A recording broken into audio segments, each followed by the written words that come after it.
"Put your arm around me," Vivian Hartley whispered, smiling brightly enough for every camera in the ballroom. "And whatever happens next, do not let him put that ring on my hand." Caleb Mercer had been inside the Hartley Grand for less than 15 minutes, and already 2 guests had mistaken him for hotel staff. Now the chief executive officer, whose face appeared on magazine covers across the country, was gripping his sleeve as though he were the only solid thing in the room. 500 guests stood beneath crystal chandeliers.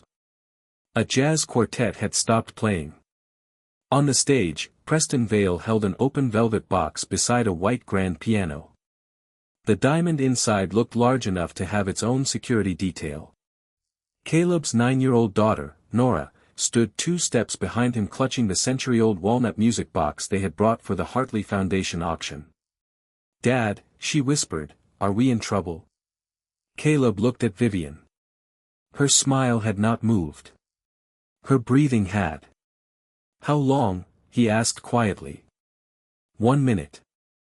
Preston lowered the microphone. "Vivian?" Margaret Hartley stood near the head table, watching her daughter with a look that was half warning and half command. 3 board members were already smiling for the photographers. Vivian tightened her fingers around Caleb's arm. "Please." Caleb had spent 7 years teaching Nora that helping someone did not make you weak, but lying for someone did not make you loyal either. He rested one reassuring hand on his daughter's shoulder, then offered Vivian his arm properly. 1 minute, he said. Her shoulders lowered. She turned toward Preston. "I cannot accept your proposal." The ballroom fell still. Preston's smile barely changed. "And why is that?" Vivian looked at the cameras, her mother, the board members who were waiting to call obedience stability, and the man beside her wearing a rented tuxedo over hands marked by years of restoring things other people had thrown away. "Because," she said, "there is already someone in my life." Every camera turned toward Caleb. Preston stared at him, first surprised, then amused. Him. A few people laughed. Caleb had heard that kind of laughter before. It was the sound people made when they believed income and worth were the same measurement. He did not react. He leaned toward Vivian. "You said 1 minute. You did not say fiancé." I panicked. "That is becoming obvious." A reporter called from the front. "Vivian, are you saying you are engaged?" Preston looked pleased. A lie would trap her almost as efficiently as his proposal. Caleb spoke before she could answer. "She said there is someone in her life." "You heard the same sentence I did." Preston's expression changed. Caleb had protected her without repeating something untrue. Vivian looked at him with sudden gratitude. "And who are you?" Preston asked. Caleb looked down as Nora reached for his hand. "Caleb Mercer." "That tells me your name." Preston nodded toward the music box. "Are you the deliveryman?" The laughter came again. Caleb lifted his eyes. "No. I am the man who repaired the thing your family is auctioning tonight." Nora whispered, "He fixed the song too." The laughter died. Preston closed the ring box. For the first time that evening, the proposal was no longer the most interesting thing in the room. 90 minutes earlier, Caleb's faded pickup had been directed toward the loading dock before he could even ask where guests parked. He had not argued. He lifted the walnut music box from the passenger seat, waited for Nora to climb down, and straightened the silver ribbon in her hair. "Remember what we talked about," he said. "Respect does not become smaller because somebody forgets to give it." Nora nodded. "And if somebody is rude? We do not let them decide who we become." They entered through a service corridor smelling of coffee, roasted chicken, and fresh paint. Caleb ran Mercer Restoration Workshop, a 3-person business that repaired antique clocks, music boxes, mechanical instruments, and small pieces of historic machinery. The shop had belonged to his grandfather. Caleb had nearly sold it after his wife, Emily, died, because every corner held a memory and every bill seemed to arrive on the same day. Instead, He kept it open because the schedule allowed him to raise Nora. Some months were good. Some months he moved money between envelopes and hoped nothing expensive broke. The Hartley Foundation commission had been one of the largest restoration jobs he had received that year. The music box itself was unusual: hand-cut walnut, brass star inlays, a Swiss cylinder movement, and an inscription dated 1924. Tessa Monroe, Vivian's chief of staff, had asked him to restore it for that night's charity auction. Before touching a valuable historic object, Caleb always required ownership and insurance documents. That was not sophistication. That was survival. One lawsuit could close his shop. The paperwork supplied by the insurer listed the owner as Hartley Employee Legacy Trust. The auction catalog listed Hartley Family Collection. Caleb had emailed Tessa about the discrepancy 3 days earlier. She had responded that legal was checking it. He assumed somebody had used an old form. Now Tessa hurried down the corridor. Caleb Mercer. Thank goodness. She inspected the box.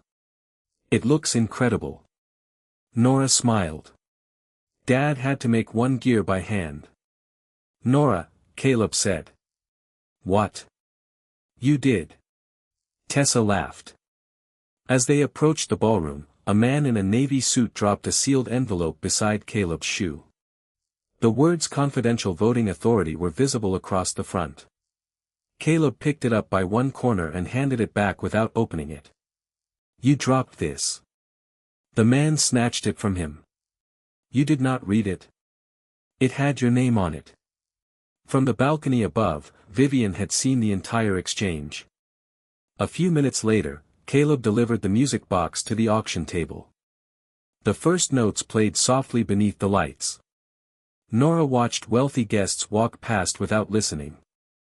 They do not hear it, she said. Some people are busy hearing themselves. Across the ballroom, Vivian stood before Preston, Margaret, and 3 board members being told that the merger vote had been moved to midnight. Preston had arranged the timing. The press already knew about his ring. Margaret called it certainty. Vivian called it what it was. Control. When Preston stepped onto the stage and began describing their future as if she had already agreed to it, Vivian searched the room for one person who did not seem to want something from her. She saw Caleb. She remembered the envelope. Then she walked away from Preston's waiting hand. Tessa moved Caleb, Vivian, and Nora into the hotel library while the ballroom erupted outside. Vivian released Caleb's arm immediately. I am sorry. Good start, Caleb said. I had no right to do that. Also correct. Nora looked between them. Are you actually getting married? No, sweetheart, Caleb said. Miss Hartley was scared and made a decision before explaining it. Vivian lowered her eyes. Caleb's refusal to make her look heroic in front of his daughter was strangely more respectful than flattery would have been. She crossed to a desk and opened a checkbook. Name an amount for tonight. Caleb did not even look at it. Put it away. You could lose business because of what I just did. Then money after the fact will make it look like I was hired before. Vivian closed the book. You are difficult. I have references. Nora nodded seriously. He does. Tessa almost laughed. Vivian explained the midnight merger vote. Vale Capital wanted to combine several Hartley operating divisions with a technology portfolio Preston controlled. The board had been promised new financing, stronger patent licensing, and lower pension exposure. Preston had spent 6 months making the transaction sound inevitable. The public proposal was meant to tell investors that the Hartley and Vale families were united. And your mother supports him, Caleb said. She thinks control is the same thing as safety. What do you think? Vivian asked. I think I repair objects for a living. When somebody forces a part into the wrong place, the mechanism still turns for a while. Then something breaks where you cannot see it. Vivian stared at him. Was that advice? No. That is why your music box cost more than my first estimate. For the first time all night, she laughed without an audience. Then Caleb became serious. If I stay, 3 rules. You do not lie to Nora. You do not ask me to humiliate anybody. And you do not touch me again unless you mean it. Vivian's expression changed. Agreed. Tessa brought him a dinner jacket. Caleb put it on. But kept the old silver watch his late wife had given him. Vivian noticed. That does not match the suit. Caleb buttoned the jacket. It matches the man. Something in her face softened. They returned to the ballroom together. Preston was waiting. So was everyone else. Dinner became a public examination. A board member asked where Caleb attended university. State College for 2 years. Another asked how many employees his company had. 3, counting me. Preston lifted his glass. So the workshop is more of a hobby. It pays 3 families when customers pay on time. And when they do not, we remind them. Several people laughed. Preston did not. Do you understand corporate strategy? Enough to know a plan is not successful if everybody underneath it has to pretend they are not being crushed. Margaret leaned toward Vivian. This is embarrassing. Vivian looked at Caleb. Only for the people trying to embarrass him. A young server approached with red wine. Preston shifted his chair abruptly. The server lost balance and one glass spilled over the tablecloth. She froze. I am so sorry. Preston looked at the stain. Some people at this table are wearing more than you make in a year. Be careful. Caleb placed his napkin over the wine. Nothing broke. He helped steady the tray. Take your time. The server whispered thanks. Preston smiled. Always rescuing somebody. Caleb looked at him. No. Sometimes I just refuse to make a small mistake expensive for someone else. Vivian lowered her eyes, hiding a smile. Nora, who had been listening silently, finally asked, why do rich people laugh when they are not happy? A fork touched a plate. Margaret looked down. Caleb almost choked on his water. Vivian answered. Sometimes people laugh because they do not want anyone to notice they are uncomfortable. Nora nodded. That makes more sense.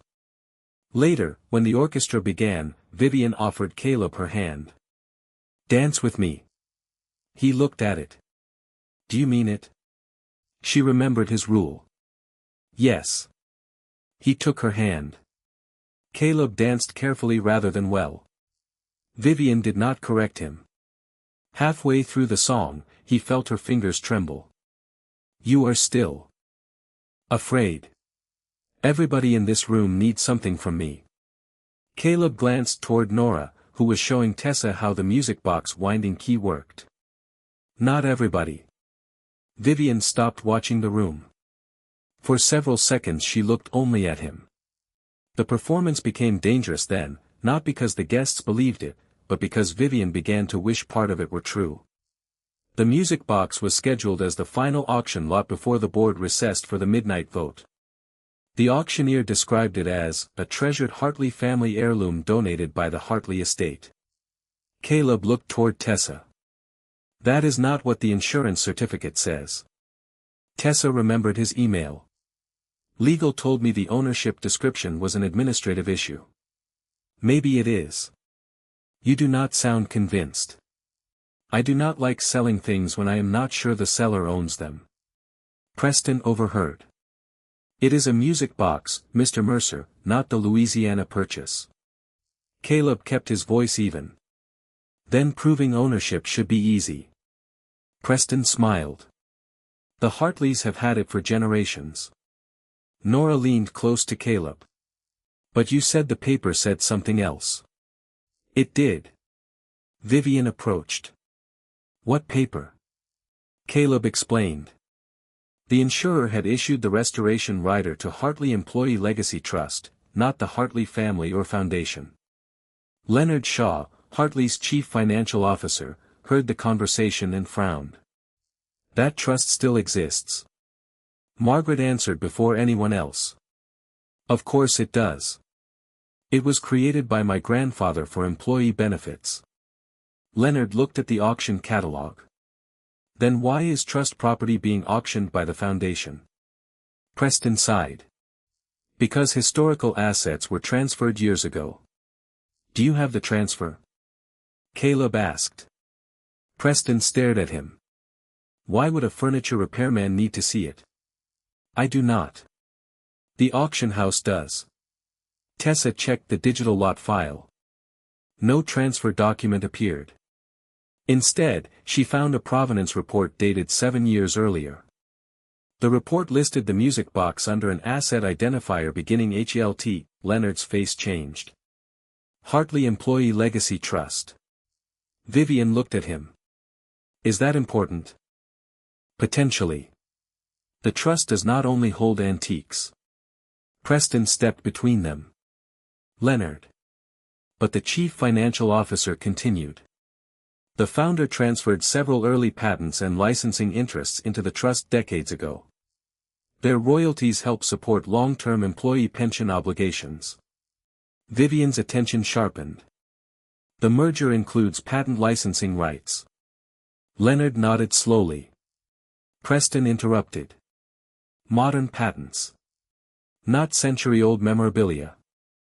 Caleb looked at the music box. Then stop the auction until the ownership is clear. Preston laughed. You are delaying a charity auction because of a code on an insurance form. I am asking you not to sell something that might belong to employees. The sentence carried farther than Caleb intended. Several people turned. Preston's face cooled. Be careful, Mr. Mercer. There is a difference between integrity and enjoying attention. Caleb met his eyes. Then you should be safe. I would rather be home. Vivian ordered the music box withdrawn from the auction pending verification. It seemed like a small decision. Preston reacted as though she had struck him. That was what made Caleb pay attention. Tessa and Leonard moved into the library with the provenance file while the gala continued. Caleb intended to leave with Nora, but Leonard asked one question. Did the insurer provide any older ownership documents? Caleb opened the restoration folder he had brought for the auction house. Only what I needed to establish custody. Inside were condition reports, photographs, a shipping receipt, and a copy of an old appraisal. Leonard took one look at the appraisal and sat down. Attached to it was a schedule of trust assets from 15 years earlier. The music box appeared near the bottom. Above it were licensing interests associated with 6 Hartley engineering patents. These patents expired, Vivian said. Those did, Leonard replied. But the trust language may apply to successor royalties and derivative licenses. We need the actual trust agreement. Preston appeared at the doorway. No, we need to stop letting an antique repair bill derail a $1.8 billion transaction. Caleb closed the folder. My part is finished. Your part should never have started. Preston turned to Vivian. He is not an auditor. He is not counsel. He is a man with a struggling workshop who suddenly discovered something valuable in a private file. Caleb's expression hardened. The file came with your property. And you copied it. For custody records. Standard practice. Preston smiled. Convenient standard. Vivian stepped between them. Enough. Preston looked at her. You brought a stranger into a corporate decision because you needed a fake boyfriend. He brought us a provenance file because we hired him to restore an object. Leonard added quietly, and the provenance issue is real. Preston's eyes moved to the clock. 10:48. You have 72 minutes before the financing expires. Then we use them, Vivian said. Margaret entered moments later and saw the trust schedule. Her face changed. I have not seen that in years. Did you authorize moving those assets? Vivian asked. I authorized modernization of the pension structure. Preston's team said the trust was inefficient. Leonard looked up. Did you authorize transferring licensing income to Vale Patent Management? Margaret hesitated. I authorized the merger framework. Preston answered for her. Which includes rationalizing legacy assets. Caleb watched Vivian's face. The words sounded professional. That was what made them dangerous. Leonard retrieved the current merger schedules from the board portal. The main presentation described pension obligations as remaining with Hartley after closing. Patent licensing revenue, however, would move into a newly created Vale-managed intellectual property company. At first glance, nothing connected the two. Then Leonard searched the old trust identifier from Caleb's appraisal. It appeared in a footnote buried in a schedule labeled Historic and Non-Core Rights. Vivian leaned toward the screen. What does that mean? Leonard read twice before answering. It means several royalty streams currently credited to the Employee Legacy Trust are being treated as corporate assets for purposes of the merger. Margaret frowned. But the pension obligations stay with Hartley. Yes. So the income leaves and the obligations stay. Silence settled over the library. Preston remained calm. The trust will receive replacement consideration. Leonard scrolled. Where? In the final closing schedule. This is the final closing schedule. Preston's jaw tightened. Then legal has it. Vivian turned to Tessa. Call the independent trustee. The trust was administered by a Chicago bank. Tessa reached an on-call fiduciary officer because the transaction involved pension assets. He confirmed the trust still owned the music box and several licensing interests. He also confirmed the bank had not consented to transfer those interests. That did not prove fraud. It proved the merger could not safely close until the discrepancy was explained. Vivian ordered an emergency delay of the board vote. Preston immediately challenged her authority. 2 directors sided with him. Margaret remained silent. Then Preston walked back into the ballroom and took the microphone. Ladies and gentlemen, there will be a brief delay. Apparently our newest corporate advisor has concerns about a music box. Laughter moved through the room. Caleb heard it from the library. Nora looked up at him. He is making fun of you. I noticed. Are you mad? Yes. You do not look mad. That is because being mad is not a job. Nora considered that. It should be. Caleb smiled despite himself. Then the ballroom screen changed. His smile disappeared. Photographs of Mercer Restoration Workshop filled the screen. Public property records followed. An overdue business tax notice. A small business loan. The modest house where Caleb lived with Nora. Preston spoke with carefully measured sympathy.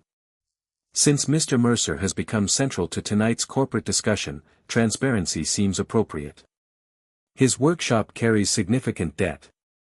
His property taxes were paid late last year. And the man now challenging a billion-dollar merger was paid to handle private Hartley Trust documents. Nora reached for Caleb's hand. Vivian stormed into the ballroom. Turn that off. Preston did not. The board deserves to know whether financial pressure created an incentive to exaggerate an ownership dispute. He reported the discrepancy before tonight, Tessa said. Preston smiled. Did he? A copy of Caleb's email appeared. The subject line read additional provenance issue, fee adjustment may be required. Preston had removed the paragraph explaining that extra archival research would require approval before any work began. On screen, the email looked like Caleb had demanded more money after discovering the trust. Dad? Nora whispered. Caleb squeezed her hand. It is not what it looks like. I know. 3 guests began asking questions. Did he ask for payment? Did he know the merger was happening? How much was the music box worth? Preston turned toward Vivian. This is the man you chose to stand beside. Caleb walked into the ballroom. Yes, I asked whether additional research required a fee. That is how businesses work. And you just happened to discover documents that could stop our merger. No. I discovered the owner of an object did not match the seller. And suddenly you are an expert in pension law. I am not. Caleb pointed toward Leonard. That is why I gave the paperwork to people who are. Preston stepped closer. How much do you want? Caleb's face went still. For what? Your workshop debt. Your taxes. Nora's future. Name the amount that makes this concern disappear. The room changed. What Preston intended as humiliation became something uglier. Caleb looked down at Nora before answering. You can put my bank balance on every screen in Chicago. You do not put my daughter inside a price. Preston's smile disappeared. Caleb removed the expensive dinner jacket Tessa had given him and folded it over a chair. Yes, my business owes money. My wife died 7 years ago. I cut my hours for a year because Nora was 2 and would not sleep unless somebody stayed beside her. I borrowed against the shop instead of selling it. Last year I paid property taxes late because our furnace failed in January. None of those facts changes the name on an insurance certificate. Nobody laughed. Preston had one more card. Then tell the room the rest of the truth. Are you Vivian Hartley's fiancé? Caleb looked at her. She did not ask him to save her. That mattered. He took the microphone. No, a murmur moved across the ballroom. We met tonight. She asked me to help her when a private proposal became public pressure. I agreed. I should not have let the room believe more than that. Preston smiled. So the entire relationship is a lie. Caleb looked at him. The relationship was misunderstood. The trust records are still real. He turned toward Vivian. I told you I would not lie to my daughter. Vivian's eyes filled. I know. Caleb handed Tessa the restoration folder. You have everything I received legally. Verify it without me. Then he took Nora's hand. Vivian followed them toward the doors. Caleb. He stopped. I am sorry. For which part? Dragging you into this. That was your mistake. And letting it continue. That was mine. The answer surprised her. Caleb was not pretending he had been powerless. Stay until the board decides, she said. He looked at Nora. Her face was exhausted. No. You do not need a fiancé to read a trust agreement. That is not why I want you to stay. Caleb understood what she meant. That made leaving harder. Then if there is ever another reason, ask me when there are no cameras. He and Nora walked out. At the ballroom entrance, Nora looked back at the music box sitting alone beneath the auction light. Dad. What? Do not let them sell it. Caleb looked toward Vivian. They will not. The doors closed behind them. Preston returned to the stage at 11:36. We have 24 minutes. The proposed transaction creates nearly $400 million in liquidity. Delaying it over a historic trust interpretation is reckless. Vivian stood alone beneath the chandeliers. Margaret approached. If the financing expires, we may lose the transaction. Maybe we should. Your father spent 30 years building this company. And his grandfather created a trust so the people who built it with him were protected. Margaret flinched. You do not know that Preston intended to harm anyone. I do not have to know his intention to stop a transaction we do not understand. Leonard returned carrying a secure message. From the bank trustee. The original trust agreement had been retrieved. Article 7 prohibited transfer of trust-owned royalty interests without written approval from the independent trustee and a finding that replacement assets provided equivalent long-term value to beneficiaries. Neither approval existed. More importantly, the bank's records showed that Preston's deal team had requested an ownership clarification 6 weeks earlier. They had been told consent would be required. Vivian looked at him. "You knew." Preston's expression remained controlled. "I knew the bank had an outdated interpretation." "Then why was their objection not in the board package?" "Because deal counsel believed it was resolvable." Leonard checked the board portal. "There is no legal memorandum describing the objection." Tessa searched the deal correspondence. She found a reference to a legacy trust complication in an attachment index, but the attachment itself had been omitted from the director package. Preston shrugged. "Administrative error." "Maybe," Vivian said. "Which is why there will be no vote tonight." Preston lowered his voice. "You will lose the financing. Then we lose it. The stock could fall tomorrow. Then it falls. The board could remove you before breakfast." Vivian looked toward the doors Caleb had used. "Then at least they will remove me for making my own decision." Preston requested an immediate board vote to override her delay and proceed with closing. He had prepared for resistance. 6 directors were present. He believed he had 4. The board moved into closed session while hundreds of guests waited outside. Preston presented first. Vale Capital would guarantee financing. The pension obligations remained legally protected by Hartley. Any trust issue could be corrected after closing. Leonard disagreed. If the royalties left before replacement consideration was approved, Hartley could carry pension liabilities without the revenue historically designated to support them. One director asked how many employees depended on the plan. "Just over 4,000 active and retired workers," Leonard said. Another director asked whether current pension payments would stop tomorrow. "No," Preston seized the answer. "There. No immediate harm." Vivian looked at him. "That is your standard. If nobody loses a check tomorrow, we can sign tonight and investigate next week?" "My standard is not destroying value because a restoration contractor found an old appraisal." Margaret sat silently at the end of the table. Vivian placed Caleb's condition report beside the merger schedule. "That contractor did exactly what we paid him to do. He verified custody before touching property. Our merger team is asking this board to apply a lower standard to $1.8 billion. Nobody spoke. Tessa then received another message from the bank. The employee trust had never authorized the music box for auction either. The foundation had mistakenly treated it as family property after a storage inventory migration 7 years earlier. Caleb had been right about the first question before anyone knew there was a bigger one. Vivian withdrew the lot permanently. Then she moved to suspend the merger for 30 days, commission independent pension and intellectual property reviews, and preserve every deal team communication related to the trust.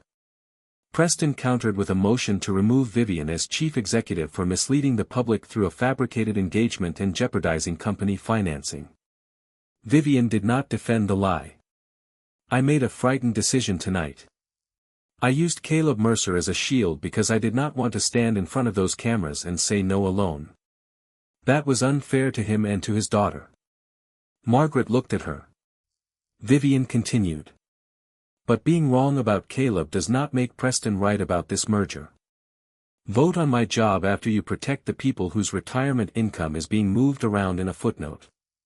The first director raised his hand to suspend the merger. Then Leonard, as a non-voting officer, presented the fiduciary opinion.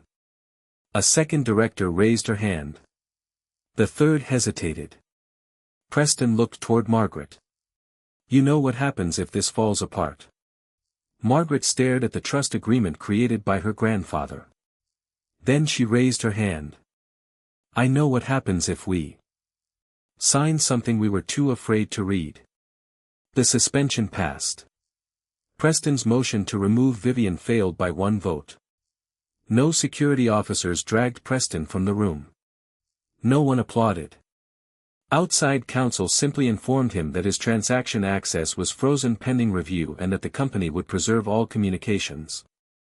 That quiet consequence seemed to anger him more than public humiliation. "You are destroying your father's legacy," he told Vivian. Margaret answered before her daughter could. "No. We almost did that for you." Preston looked at her as if betrayal were something only other people committed. Then he left. Vivian returned to the ballroom shortly before midnight. 500 guests waited beneath chandeliers that suddenly seemed less impressive. She took the microphone. "Tonight began with a lie," she said. "Mine." Reporters lifted cameras again. "Caleb Mercer is not my fiancé. He was a man I met tonight and unfairly pulled into a situation I was afraid to face alone." She paused. He also identified an ownership discrepancy while doing exactly the work he had been hired to do. That discrepancy revealed questions serious enough that our board has suspended tonight's merger pending independent review. A reporter shouted, "Did Mr. Mercer cause the deal to fail?" "No. If the deal fails, the facts cause it to fail. Mr. Mercer only refused to ignore one." Vivian looked toward the empty auction table. "The music box will not be sold. It belongs to the Hartley Employee Legacy Trust, which means, in a very real sense, it belongs to the history of the people who built this company." Margaret stood behind her. For once, she did not tell her daughter what to say. The next morning, Vivian drove herself to Mercer Restoration Workshop. No assistant. No photographer. No security. Rain darkened the shoulders of her navy coat. Inside, morning light fell across sawdust, brass gears, old clocks, and wooden cases waiting to be repaired. Nora sat at a side desk working on spelling words. Caleb looked up from a dismantled clock. He did not smile. Vivian carried the music box in both hands. "You left this." Nora closed her pencil case. "We did not leave it. It was not ours." Vivian nodded. "You are right." She set it carefully on the counter. "The trust asked your father to keep it until they decide where it should be displayed." Caleb wiped his hands. "Why me?" "Because their insurance company specifically requested the restorer who found the ownership error." Caleb glanced at Nora. "That sounds less dramatic." "I am trying something new." Nora opened the lid. The melody filled the workshop. Vivian turned to Caleb. "The merger is suspended. The bank confirmed the trust was never asked to approve the royalty transfer. Independent counsel is reviewing everything." "Good. Preston's access is frozen." "Also good." "I did not come for congratulations." "Also good." She took a breath. "I am sorry. I used you because I was afraid. Then I let the lie last because it became useful." Caleb studied her. "An apology does not rebuild trust in one morning." "I know. Money will not make it faster." "I know that too. And my daughter is not a shortcut to me." Vivian looked at Nora. "I know." Nora whispered, "She really does say that a lot." Caleb nearly smiled. Vivian noticed. "I will go." She turned toward the door. Nora looked at Caleb. Caleb looked at the coffee pot. "1 cup," he said. Vivian stopped. "That is more than I expected. Do not make it dramatic." "I will try." The investigation lasted 7 months.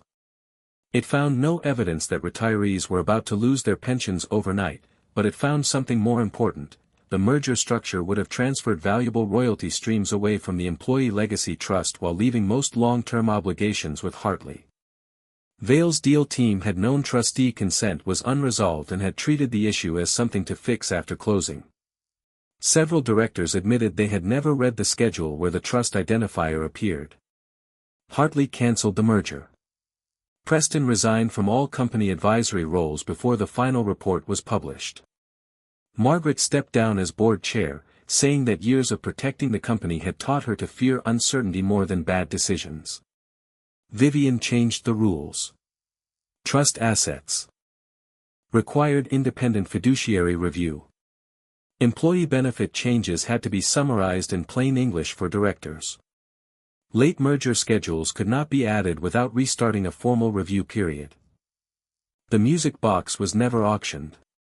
Instead, it was placed in the lobby of Hartley's Employee Learning Center beneath a small plaque explaining that it had belonged to the Employee Legacy Trust since 1924. Caleb refused to let the plaque mention him. Vivian returned to the workshop anyway. First for coffee. Then because Nora invited her to a science fair. Then because Caleb needed someone to hold a flashlight while he repaired the music box's display cabinet, and Vivian discovered that chief executives were apparently terrible at pointing light in the correct direction. Trust returned slowly. On Saturday mornings, Vivian learned to sand wood without destroying the edges. Nora taught her how to make pancakes shaped like stars. Caleb learned that accepting dinner did not create debt. Vivian learned that silence could mean peace instead of disapproval. Margaret occasionally joined them, though the first 3 dinners were so awkward that Nora began rating them afterward like restaurant reviews. Tonight was 6 out of 10, she announced once. Nobody argued about the company. Margaret asked, what would make it 7? Nora replied, dessert. Caleb laughed until he had to leave the room. A year after the gala, Vivian celebrated her birthday in Caleb's backyard beneath strings of warm lights. No board members. No reporters. No financial deadlines. Tessa brought wine. Leonard brought a pie. Margaret brought nothing except herself, which Vivian privately considered progress. Nora placed the music box on a small table for the evening after receiving written permission from the trust, because Caleb had apparently created a 9-year-old expert in chain of custody. Its melody played while the sun disappeared behind the trees.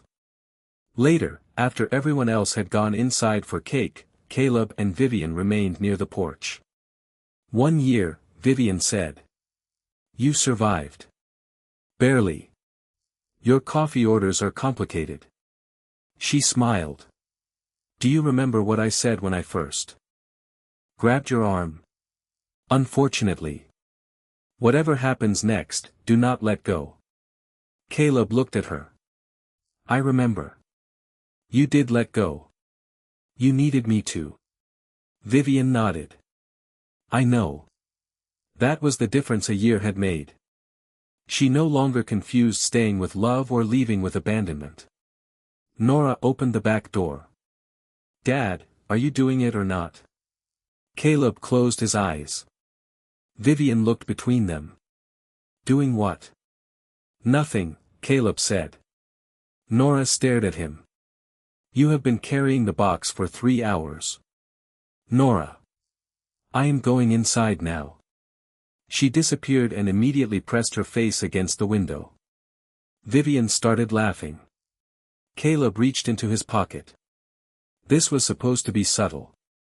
You invited your daughter. That was my first mistake. He opened a small ring box. The ring was simple, with a narrow gold band engraved with the same tiny star pattern Caleb had restored on the music box. He had not taken anything from the historic object. He had copied the pattern because, as he explained, some things deserved to be remembered without being taken apart. Vivian's eyes filled. A year ago, you asked me to stand beside you because you were afraid of the answer everybody else had chosen for you, Caleb said. I spent a long time believing protecting Nora meant making sure nobody ever became important enough for us to lose again. You showed me that fear can wear a lot of respectable clothes. Responsibility. Stability. Caution. He took Vivian's hand. So I am not asking you to complete a picture, save a company, replace somebody who is gone, or become the future anyone planned for us. From the window, Nora whispered loudly, good speech. Caleb looked toward the house. I can still cancel this. No, you cannot, Nora answered. Vivian laughed through her tears. Caleb turned back to her. I am asking because I love the life we built when nobody was performing. Vivian Hartley, will you marry me? For 1 second she did not answer. Caleb raised an eyebrow. This is where silence becomes concerning. Yes. He smiled. Yes, concerning, or yes, marrying me. Caleb. I need chain of custody on the answer. She put both hands around his face. Yes. I choose. You. The word choose mattered more than the word yes. Caleb slipped the ring onto her finger. Nora burst through the back door before he finished and wrapped her arms around both of them. Does this mean she is officially staying? Nora asked. Caleb looked at Vivian. Only if she wants to. Vivian pulled Nora closer. I want to. Inside the house, the old music box continued playing. 1 year earlier, 500 people had stood beneath crystal chandeliers while Preston Vale held out a diamond and assumed the size of the ring gave him ownership of the answer. Caleb Mercer had entered the same room through a loading dock carrying something everyone thought was only an antique. He had not saved Vivian with money, status, or a secret identity. He had simply done what he had spent his life doing, looked closely at something other people considered finished, noticed what did not belong, and refused to force the mechanism forward when the pieces did not fit. The music box had taught him that a damaged thing was not worthless. Vivian had learned the same lesson about a company, a family, and herself. Caleb had learned it about grief. And Nora had apparently known it before either of them. She looked at the ring, then toward the music box through the open door. Dad? Yes. If you put this ring in your workshop for 6 months, are you going to charge her a restoration fee? Vivian laughed. Caleb looked down at his daughter. Go eat cake. Nora ran inside. Vivian rested her head against Caleb's shoulder as the backyard lights came on one by one. There was no applause. No stock price moved. No board member measured the value of the moment. No one had turned love into a merger, a rescue, or a debt. For the first time, the answer belonged entirely to the people who had to live with it. And that was what made it worth more than anything Preston had ever tried to buy.